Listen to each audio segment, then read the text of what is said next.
Hello students, good morning. Myself Deepak Kumar Verma from Shantiniketan Jubilee School Motihari. I am going to start once again after a gap this chapter 4 in civics class 10, which is gender, religion and caste. Students, during this period, due to coronavirus situation, we all have been under our houses, and once again we are going to restart our lecture videos, and it is our first day after the long gap, students, when we are going to start our study once again, and we are just going to start our study with chapter 4 class 10 civics, gender, religion and caste. Students, ये स्पष्ट है कि इस corona virus situation में बहुत कुछ सोचने, समझने और सीखने का मौका हमको मिला है। एक प्रकार से हम ये कह सकते हैं कि इस कोरोना वायरस पीरियड में हमें एक नए प्रकार से जीवन जीने की सीख मिली है, तो इस बात में कोई अतिशयोक्ति नहीं है। खैर, आवश्यकता आविष्कार की जननी है। Necessity is the mother of invention, and that is why we have learned how to just exchange our ideas through our lectures, online videos, and that is why we are going to restart our study once again. Students, this is very precious to us that in this coronavirus period we are going to study in a very new way, and that very new way is the online lecture videos that we are talking about. Students, इस corona virus situation के कारण CBSE board ने कुछ syllabus में काट छाट किया है, और उस काट छाट के बाद कुछ चैप्टर्स हट से गए हैं, लेकिन यह आवश्यक है कि उन चैप्टर्स के बीच से कुछ पीरियोडिक टेस्ट के मद्देनजर हमें पढ़ना भी है। यानी जो चैप्टर्स बच गए हैं उन्हें तो पढ़ना ही पढ़ना है, जो चैप्टर्स डिलीटेड हैं उनमें से एक चैप्टर ये भी है, जेंडर, रिलीजन एंड कास्ट। असल में ये जेंडर, रिलीजन और कास्ट है क्या?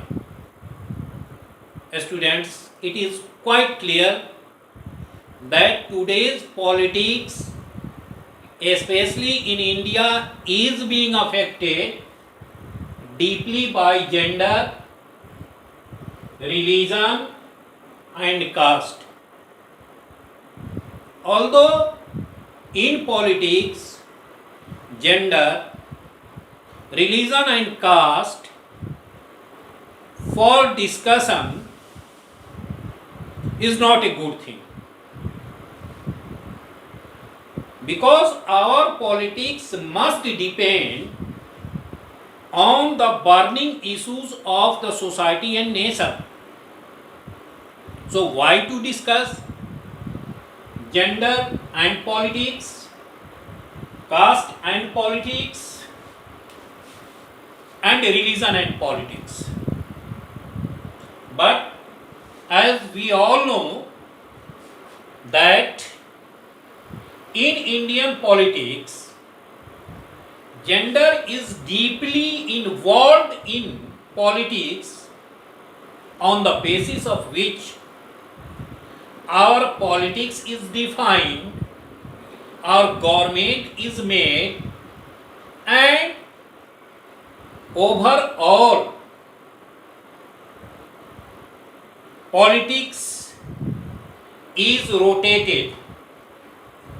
हालांकि यह अच्छी बात नहीं है, क्योंकि अगर हम जेंडर की बात करते हैं, मेल और फीमेल की बात करते हैं, तो इसका सीधा अर्थ यह है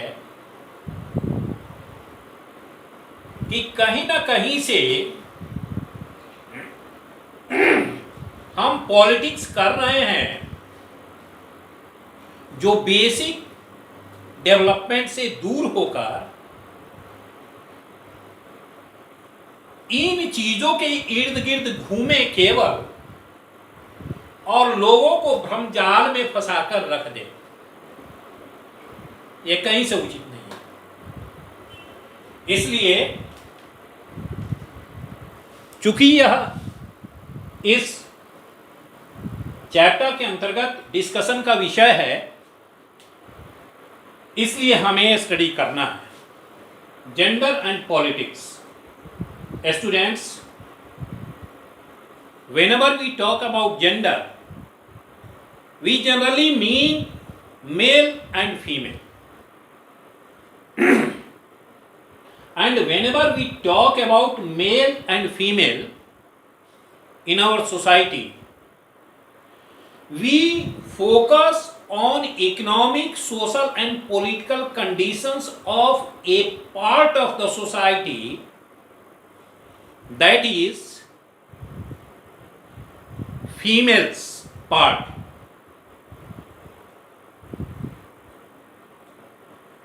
Why to talk about gender in politics?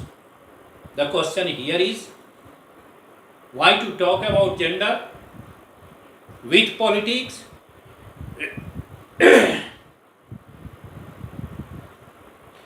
The answer is very clear. We have to talk about gender and politics so that we could be able to know the real economic, social and political conditions of women in Indian society. And it is because in Indian society this very important fraction of the society is too backward, and politics is played only on the name of this very section, that is female section. So students, only to raise issues, only to raise slogans, only to talk about women's welfare and well-being is seen in our society, especially at the time of election. ये अच्छी बात नहीं है। चुनाव हमारे यहाँ होते हैं, 5 वर्षों के लिए ज्वलंत मुद्दे होते हैं, इन 5 वर्षों में सुलझाने के लिए। लेकिन कुछ वर्षों से ये ट्रेंड चला आ रहा है कि ज्वलंत मुद्दों से हटकर मंदिर मस्जिद, मेल फीमेल जैसे मुद्दों को उछालकर समय बिताने का प्रयास होता है, जो कहीं से अच्छी बात नहीं है, क्योंकि विकास का अर्थ किसी एक सेक्शन के विकास से नहीं होता। विकास का अर्थ सभी वर्ग के लोगों के लिए सतत विकास होता है। जो शासन में बैठे हुए लोग, प्रशासन में बैठे हुए लोग के दायित्व का होता है। अतः जब कभी हम जेंडर एंड पॉलिटिक्स की बात करते हैं तो हमें फीमेल के रियल स्टेटस की जानकारी होती है, और तब हम विवश हो जाते हैं ये स्वीकारने के लिए, ये कहने के लिए कि कहीं ना कहीं से समाज में यह वर्ग उपेक्षित वर्ग है। पॉलिटिकल पार्टीज के लोग, शासन में बैठे हुए लोग इन बातों को जानते हैं, लेकिन उन बातों को सही ढंग से न तो प्रस्तुत कर पाते हैं, न निदान की दिशा में प्रयास ही हो पाता है, जो समाज और राष्ट्र के लिए बड़े ही दुर्भाग्य की बात है। यहां मैं एक बात बताना चाहूंगा स्टूडेंट्स, जेंडर एंड पॉलिटिक्स के डिस्कशन के संदर्भ में, कि एक टॉपिक आता है sexual division of labour. Sexual division of labour क्या है? A system in which all work inside the home is either done by the women of the family or organized by them through the domestic helpers। यानी हमारे समाज में एक परंपरागत रूप से ये प्रथा चली आ रही है कि घरों में सारे काम, घर के सारे काम औरतें करेंगी, या उनके द्वारा नियुक्त डोमेस्टिक हेल्पर्स के द्वारा ये सारे काम होंगे। क्यों? ये तो बिल्कुल ही परंपरागत है, रूढ़िवादी है, दकियानुसी है, क्योंकि मेल और फीमेल के अंदर योग्यता का होना और योग्यता के आधार पर कार्य का चुनाव होना और कार्य को संपादित करना ही मुख्य विषय होना चाहिए, जिससे हटकर परंपरावादियों ने, दकियानुसी विचारधारा वालों ने, रूढ़िवादी विचारधारा वालों ने ये फिक्स्ड कर दिया कि घर के काम औरतों के द्वारा और बाहरी काम पुरुषों के द्वारा होने चाहिए, जो कहीं से उचित नहीं है, जिसका दूर दूर तक न तो उनके व्यक्तित्व से लेना देना है, उनके मान सम्मान से लेना देना है, और नहीं यह हमारी वर्तमान राजनीतिक व्यवस्था को सही ढंग से परिभाषित करता है।